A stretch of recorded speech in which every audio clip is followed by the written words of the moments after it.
I'm just going to wait for a couple more minutes and see if anybody shows up. But this is Kristen McCarty, and I'm going to be talking about 5 word games for the classroom.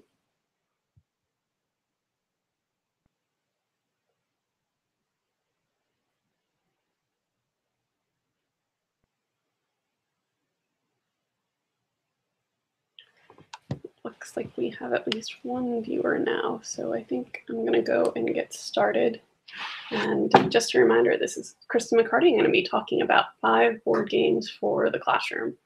And I'm going to start out with history, Mr. Teacher. So my first board game is 1775. And this is by Academy Games.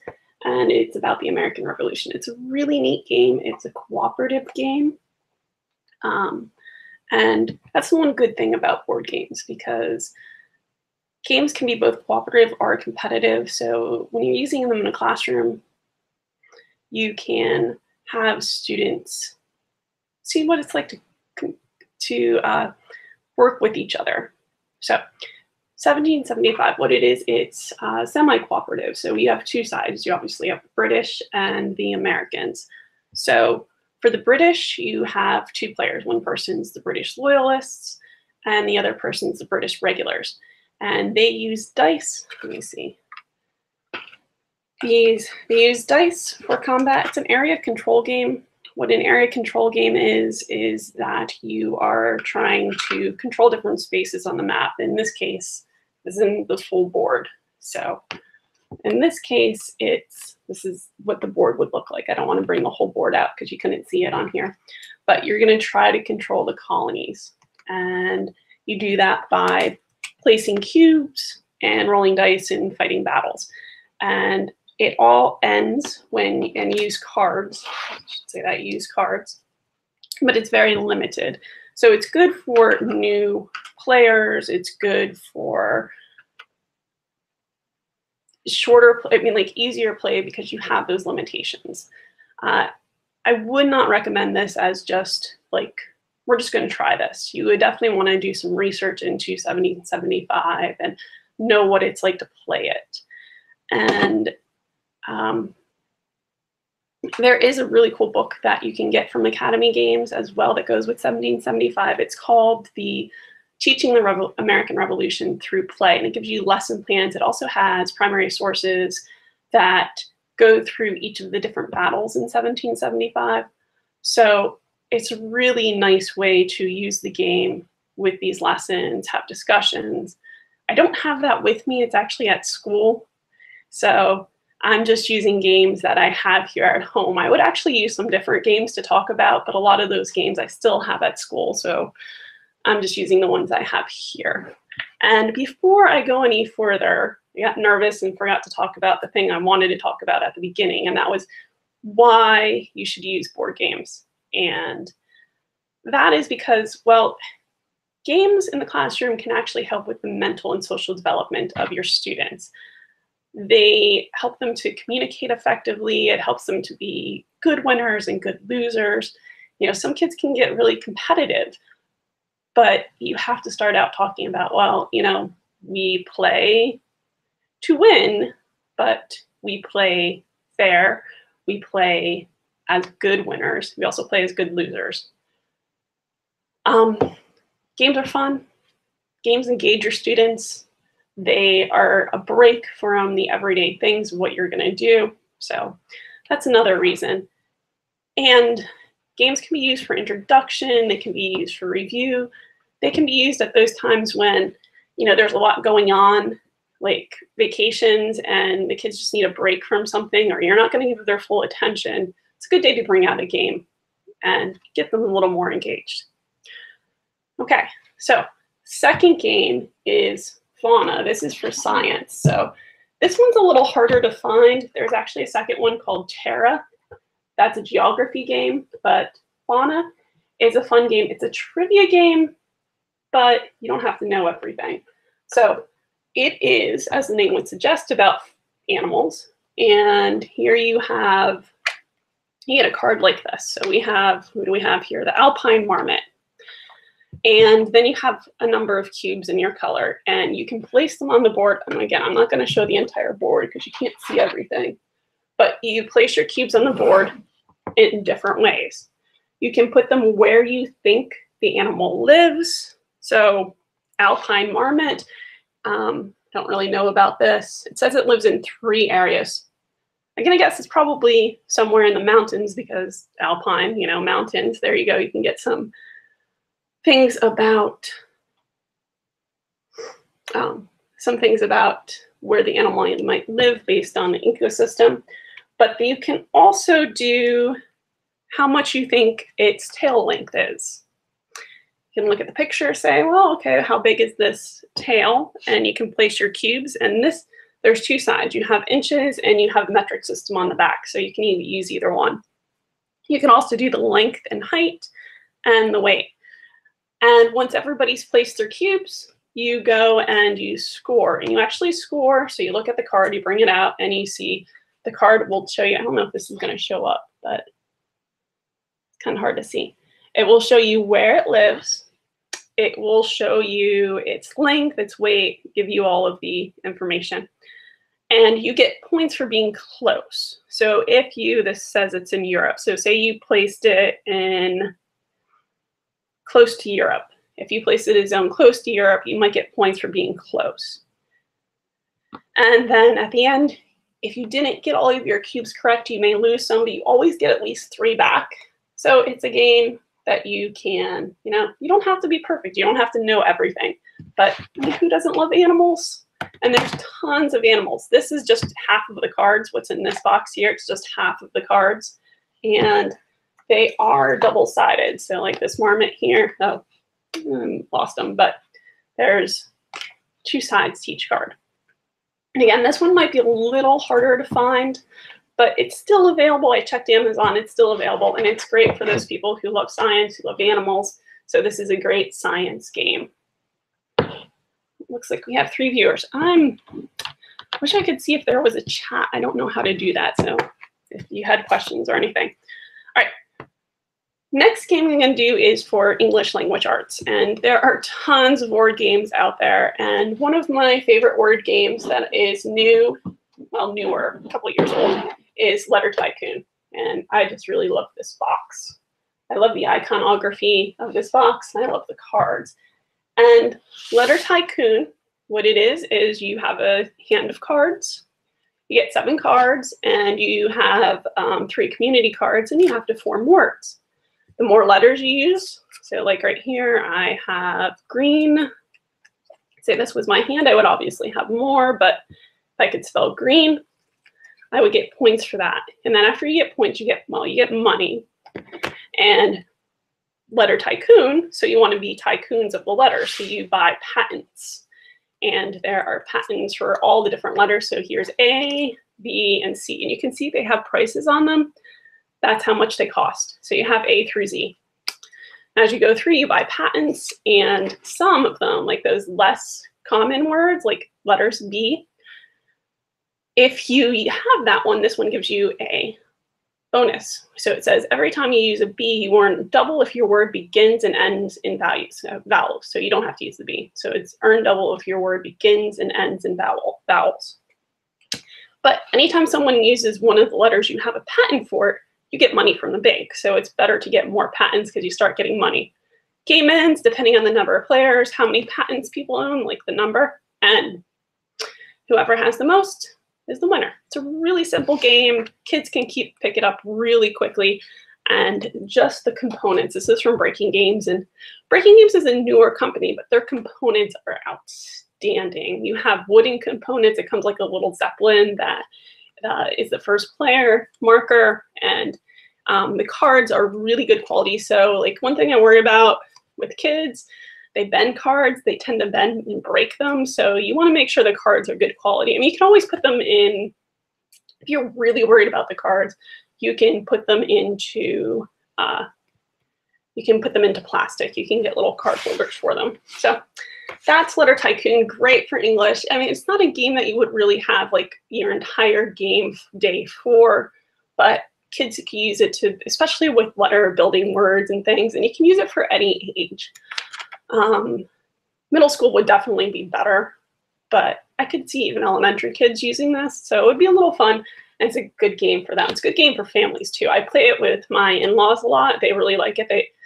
And even if you have that one person who's really good, like at Scrabble, that can get those words, if they don't have the cards, they can't do that. So you have to use it based on your words. And for younger kids, I do sometimes help them out with it. So that's a good game for that.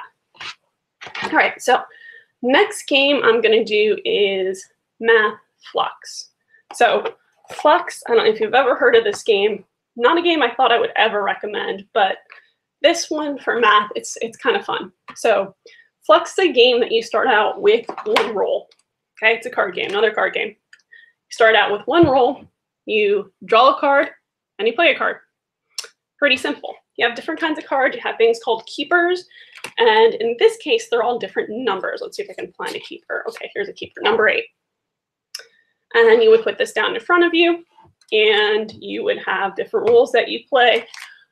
But as the game goes on, new rules are added, like maybe how many cards you can have in your hand, or how many more, like you have to play more cards, or you have to draw more cards, and it gets a little complicated. So some people don't like that flux, as the name implies, it changes.